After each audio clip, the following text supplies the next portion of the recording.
Hi, welcome to the Mastering the Attention Economy podcast. Today's guest is Justin Sua, an executive coach for elite performers. He is currently with the Tampa Bay Rays. He previously worked with the Boston Red Sox and the Cleveland Browns. He also travels the country speaking and training various organizations on how to optimize performance and create a culture of excellence. In addition to his work, he's written 2 books on mental performance and hosts a daily podcast titled Increase Your Impact. Justin, thanks so much for joining us today. And I think let's just jump right into it. So first off, can you tell the audience and who's listening, what is mental coaching? Yeah, first of all, great to be here. Thanks for having me, Ari. And yeah, what is mental coaching? I get that question all the time. And I think the best way to describe it is to think about how many times parents tell their kids, or a coach will tell a child to focus, to relax, to trust the process, to be in the present.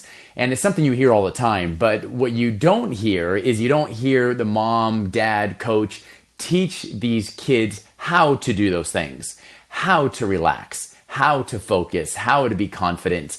And basically, as a mental skills coach or mental performance coach, my job is to take the science of the neuroscience, cognitive science, social science, performance psychology, and to distill it into heuristics, basic, standardized, not even standardized, but easy operational principles to help athletes execute these things when it matters most. And so that's what I do. I primarily work with elite athletes because elite performers, there's 3 things you can train. You can train your body, you can train your craft, and you can train your mind. And that's what I do.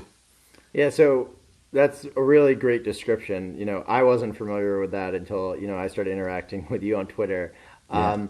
Can you, maybe for those who don't have access to a professional coach like yourself, how can someone apply the lessons that you teach to professional athletes and apply it to their day-to-day? Maybe, they're starting a business, or they're, a salesman at a large company. How do they, do those tactics? Yeah, I think that's a really great question. It all comes down to, where do you start? You think about mental, where do I start with anything? And I think it starts with self-awareness, really taking a look in a mirror to understand, okay, what are my strengths, and where am I where am I deficient? Where are my weaknesses and my blind spots? And that's what it all comes down to, or begins. A lot of people say, okay, how do you develop, and what is mental toughness? And mental toughness, or mental flexibility, or pliability, however you want to say it, it comprises of a number of different things. It's what's your level of confidence like? What's your ability to control yourself under stress like? What's your resilience like? And taking a look at what your strengths and what your weaknesses are, and then really creating a game plan for it. It might be starting with your values. What do you value? It might be starting with your why. What is your why?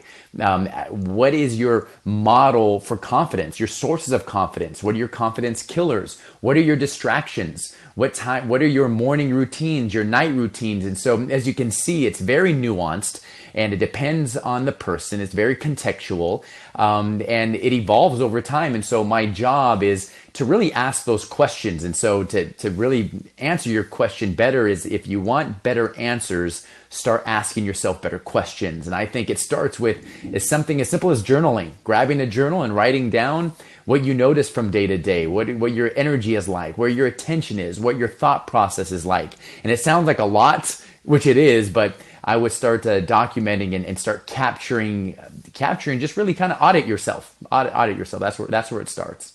I love that quote. If you want better answers, start questioning yourself and figuring out better questions and journaling.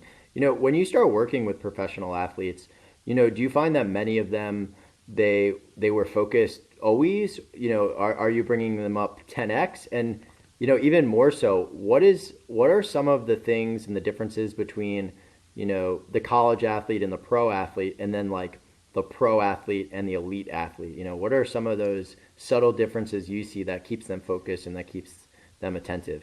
That is a really good question. I think one of the big differences, whenever I get this question a lot, and one of them is their willingness and their ability to embrace the boredom of consistency. The elite performer, they are just willing to do those mundane things every single day, pounding at their craft because it ultimately leads them to being the best version of themselves when it matters most. The pressure, the attention, the $1 million contracts, the stakes are extremely high.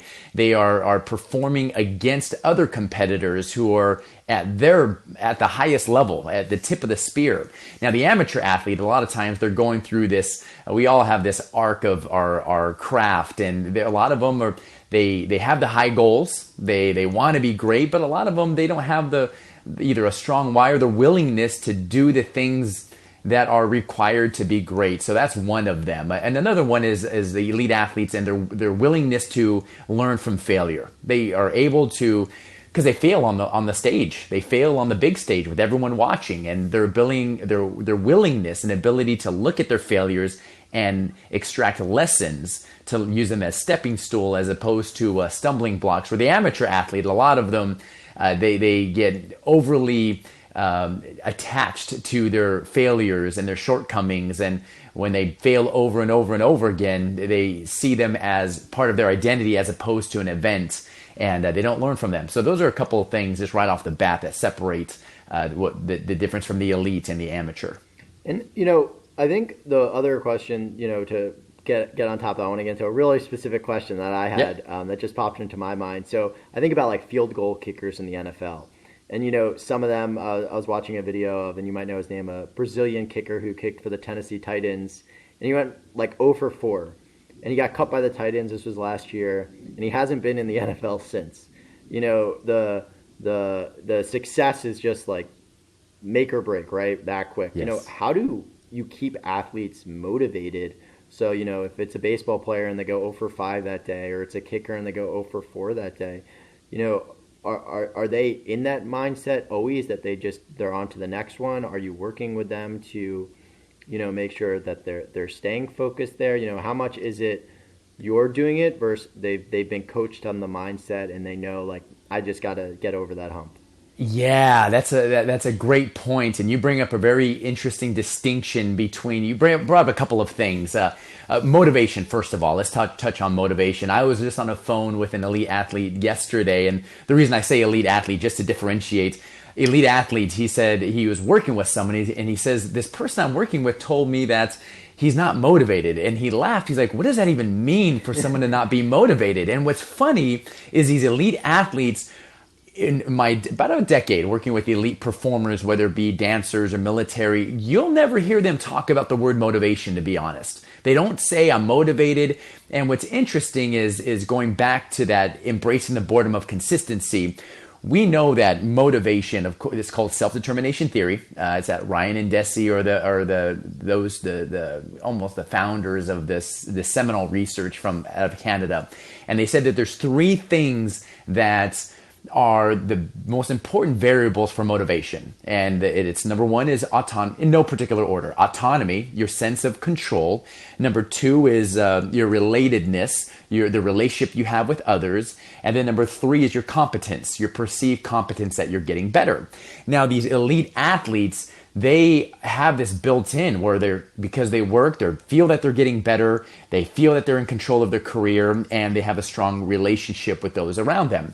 Now, this field goal kicker you're talking about, it's not so much motivation but it's being able to control and to frame his attention, going back to what we were talking about, attention under duress, under stress, because is he focusing on not missing or is he focusing on making kicks? And if you fail over and over and over, you can hardwire your brain or rewire your brain to be more prone to be maladaptive perfectionist, where if I mess up, there's no way I'm going to come back, versus learning from failure. And so when we work with these athletes who are failing over and over again, it's less motivation and more helping them reframe failure and reframe pressure to help them perform at their best.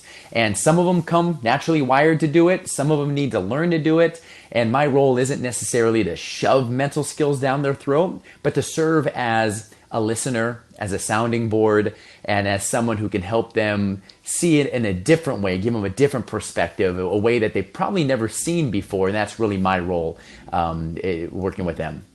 So, that brings up an interesting point, and I know you used to work at IMG Academy, and probably it'll be good if you just give a quick explanation of what that is.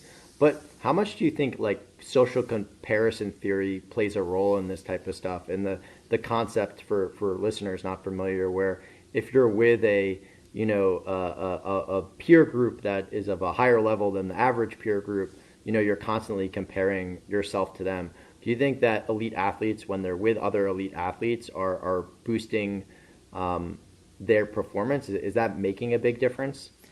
Yes, I would say for those who don't know IMG Academy, it has been dubbed by some people the Disney World of youth athletes, where some of the athletes, the best youth athletes from around the world, 60 plus countries, come there to train in a number of different sports. And there is something to what you just said. There's something about we've heard of emotional contagion, and we've heard just even the simple phrase. I think it's Proverbs: "Iron sharpens iron," when the tide rises, all the ships rise. When you're surrounded by people who are passionate and are driven and are competitive, it tends to weed those who aren't at that level out. And I think, to your point, there is a degree of that. Now, there's also the shadow side of that, where you can get so focused on others, so focused on results, so focused on checking the temperature of others, that you're not focused on your strengths. You're not focused on your own process. And that's something that these athletes are constantly checking themselves and revisiting. Hey, what's my why? What's my process? What am I going to do? What can I control? Because it's easy, very easy to start to peek over to other people and gauge your progress and your success based on others. And you have no control over that. So, I want to shift gears a bit from, athletes to maybe executives, right? Mm-hmm. I know you don't just work with athletes, but you work with other elite performers. Do you notice a difference between, that NBA Hall of Fame player versus the CEO of a Fortune 500 company? Do you think they have a lot of similarities when it comes to staying focused and being attentive, or are there differences? Absolutely see similarities. One of the differences is, number one, is when you're dealing with sport and the mind-body connection and physiology, where it's a closed loop. There's winners, there's losers. It happens in 2 hours. There's that difference. However, cognitively, the effect of pressure, and I say this a lot to different audiences, elite performers don't have the corner market on stress. They don't have the corner market on focusing, being in the present and the high stakes and performing against all odds. They don't. You're right. MBAs and CEOs and artists and musicians and dancers, everyone has in their respective domain, in their respective role, they're going through these exact same things as well. The imposter syndrome, we all experience that. A lot of elite performers experience that. Lack of confidence, the importance of creating a routine, the importance of having a why. We talked about attention and having a barrage of distractions hitting them every single day, and knowing what to focus on and knowing what to ignore. And as you get constant reps in your craft, you'll get better at that. Know what to ignore and what to focus on. And so, yes, as I sit down with executives and business professionals or surgeons or even hairdressers to listen closely and to see a lot of commonalities between all of these different populations and very similar pitfalls, very similar traps, and very, very similar principles that can help each one of them succeed. Another question that I have is, I've read stories about someone like Kobe Bryant, who, he's famous for his work ethic. And, I think Ray Allen was another famous story where the day after I think the Celtics won the NBA championship, he went to the dentist because he had to get a tooth fixed or something like that. Right.